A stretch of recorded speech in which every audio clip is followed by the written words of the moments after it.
No problem. I'll help you get started and guide you through everything you need to know and do. Let's go inside.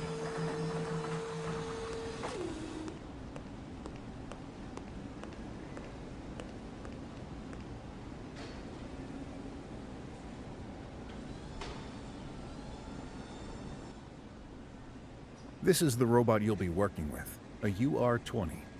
Before you get started, I'll give you a quick overview of the robot hardware and software. Let's start with the teach pendant.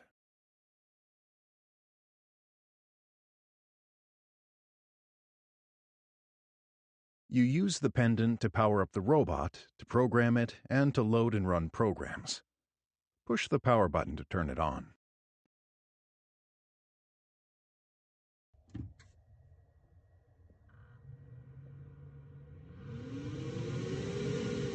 The next step is to initialize the robot. Click the red circle icon in the lower left corner to do so.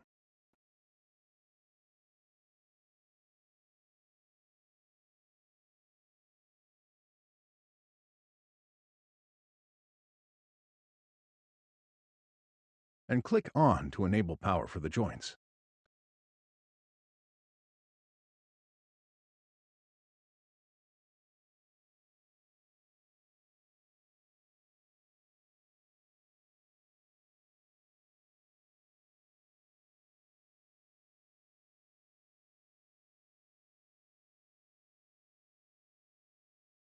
Now there's power for the joints, but the brakes are activated. To release the brakes, you need to press one of the two yellow switches that are placed on the back of the teach pendant. Now press and hold the switch button.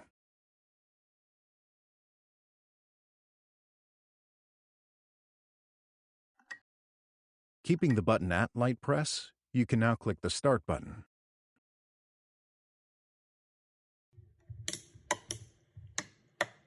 The clicking sound you hear is the robot releasing its brakes. It's now initialized and ready to operate. Click the Exit button to proceed. Then click the Program button in the header. This is the screen where the robot program or program tree is displayed. Right now it's empty, but you can insert commands from the menu to the left. Try clicking the Move button in the left pane. Now you have a motion command and a waypoint in the program tree. You define the location of the waypoint by physically moving the robot to where you want to place the waypoint. To do so, click Waypoint 1 in the program tree.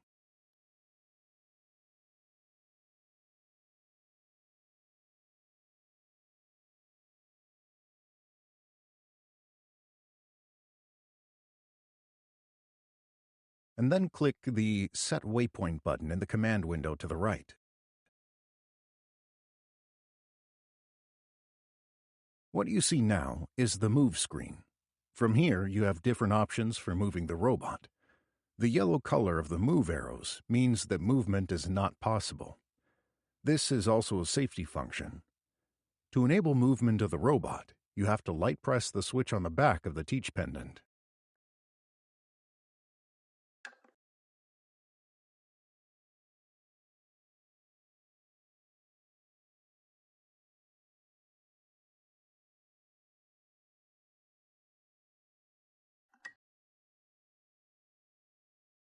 Movement is now enabled, and you can move the robot as long as you keep the switch in the light press position. Try moving the robot using the up and down move arrows in the TCP position window.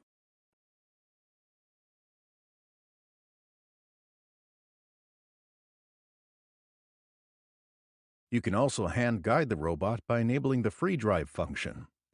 To enable the free drive function, first you must release the switch button. Then double-click the switch. Keeping the button at light press, you can now physically grab the robot and move it. Give it a try. Then click the OK button to save the robot's position as a waypoint. The robot's current position is now saved as waypoint 1. Of course, you need more waypoints to create a full program, and you'll get to try that a little later. Do you have any questions about the Teach pendant before we move on to the control box?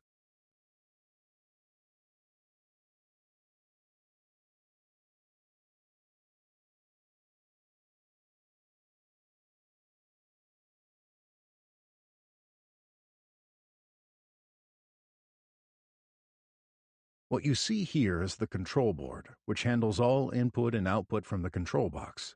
Or to put it another way, this is where communication to and from external devices is wired in. The green connectors are for analog I/Os. These can be used to set or measure voltage or current to and from other equipment. The 16 gray connectors are digital inputs and outputs for general purpose, such as sensors, conveyors, and PLCs. The 16 yellow connectors are configurable I/Os that can be used for general purpose, but can also be configured to work as redundant safety inputs and outputs. The yellow I/Os to the far left are dedicated redundant safety inputs. These are for connection of external emergency stop. And these are for safeguard stop, where you can connect devices such as safety scanners, light curtains, and the safety mats. Down here, we have the SD card, which contains the robot image, including the operating system, programs, and installations. To the right of the SD card, the Ethernet port is located. It can be used to communicate with external devices such as PLCs or other robots through common protocols like Profinet, Modbus, Ethernet IP, and TCP IP. Next, you have two USB ports. Here you can connect external storage devices to back up programs, installations, or the entire system. You can also insert a dongle if you want to connect a mouse and keyboard. The last port is a mini display port used to display the Teach pendant on an external monitor. That's pretty much everything you need to know about the control box for now. Any questions before we continue?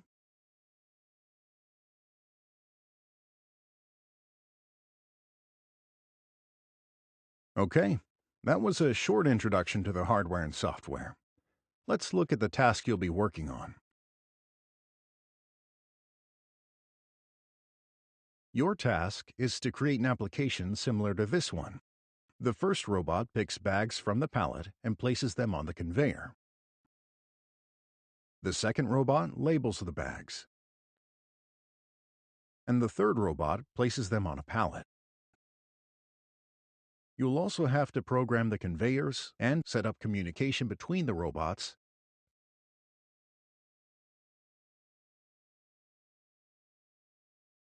We'll begin by preparing the robot that picks the bags and places them on the conveyor.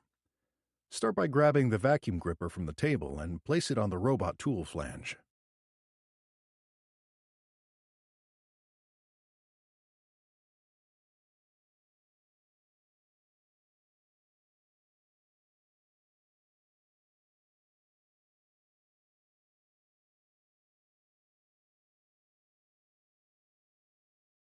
Then, remove the lid from the tool connector.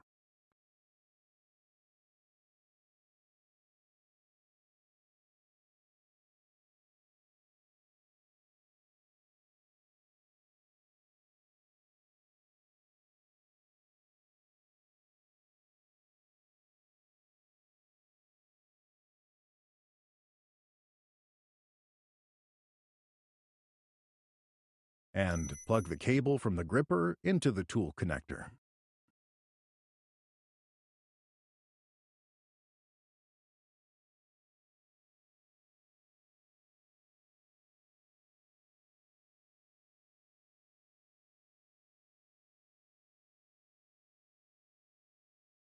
Next step is to rename the gripper in the software for ease of use.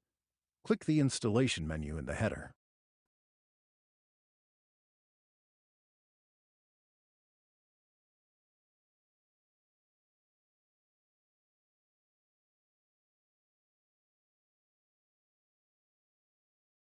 And I/O setup in the left pane.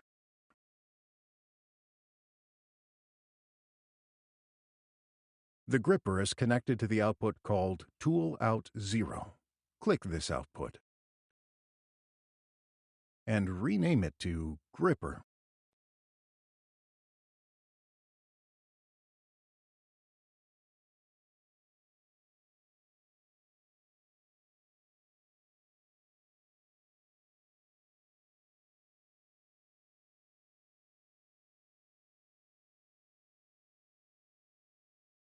Next, you have to turn on the power for the gripper. Click the Tool I/O button in the left pane. And click the drop-down menu below Digital Output Mode. Set the tool output voltage of this gripper to 24. Good. The gripper is now ready to operate. Next, you need a sensor at the conveyor to detect when a bag is placed there. Pick up the sensor on the left-hand side of the table and place it at the end of the conveyor.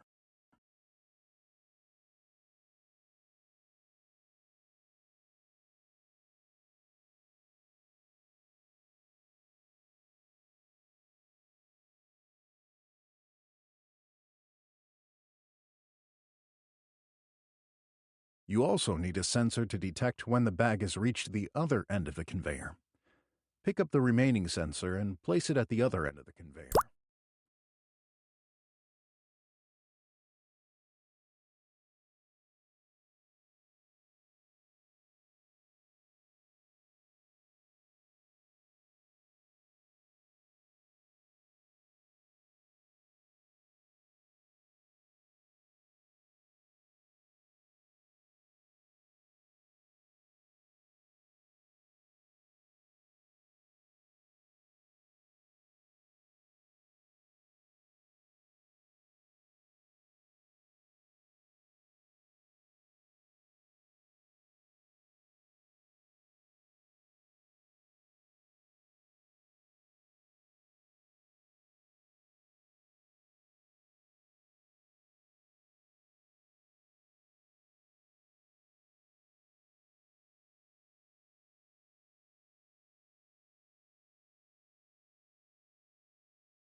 Good. Now you must connect the sensors to the digital inputs in the control box so you can use the sensor inputs when you build your program a little later. First, connect sensor 1 to digital input 1.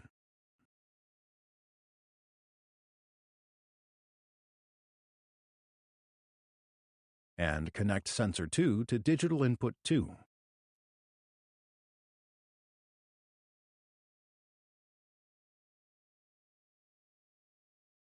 And just like the gripper, we'll rename them in the software for ease of use. In the left pane, click the I/O Setup button.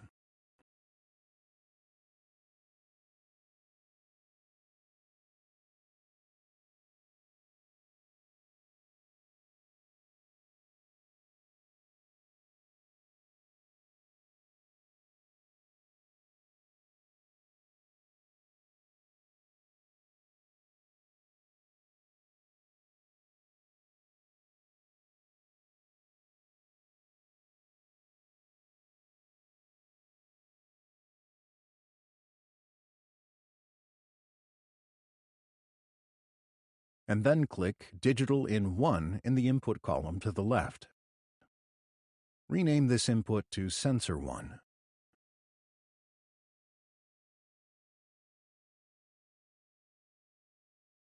Next, select Digital in 2 and rename it to Sensor 2. You can use the inputs from the two sensors to determine when the robot program should turn the conveyor on and off. To control the conveyor, you must also connect it to one of the digital outputs. Connect the conveyor to digital out 0.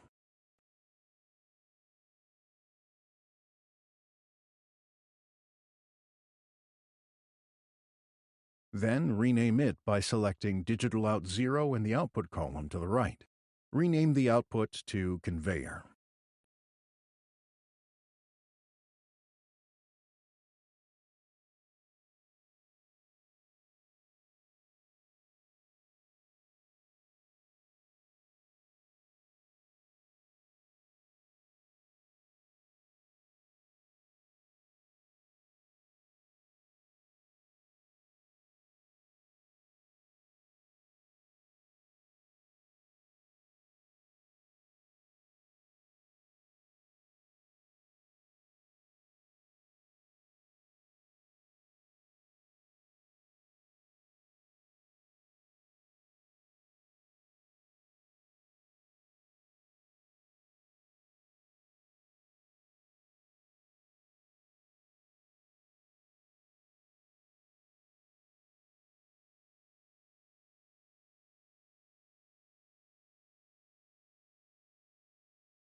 All the external devices you need are now connected and renamed in the software.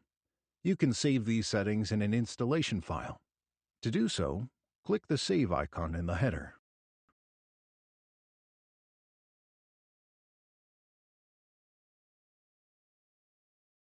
And Save Installation As. A rule of thumb is to use a naming convention that makes it easy to identify which application the installation file is for. This robot will be picking bags from the pallet, so name this installation file Pick Station.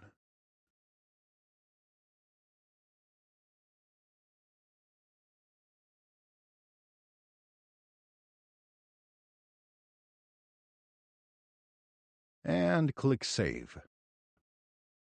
In the header, you can see which installation file is currently loaded. Notice how the installation file is separate from the program file. Besides the I/O configuration you just did, the installation file contains any safety settings applied as well as the configuration of the tool.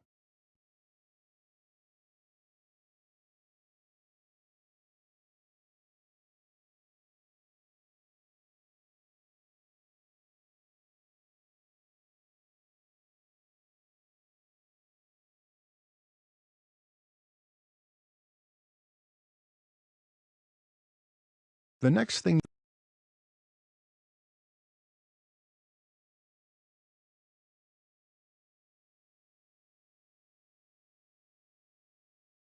you must do is to configure the gripper. But first, let's have a break.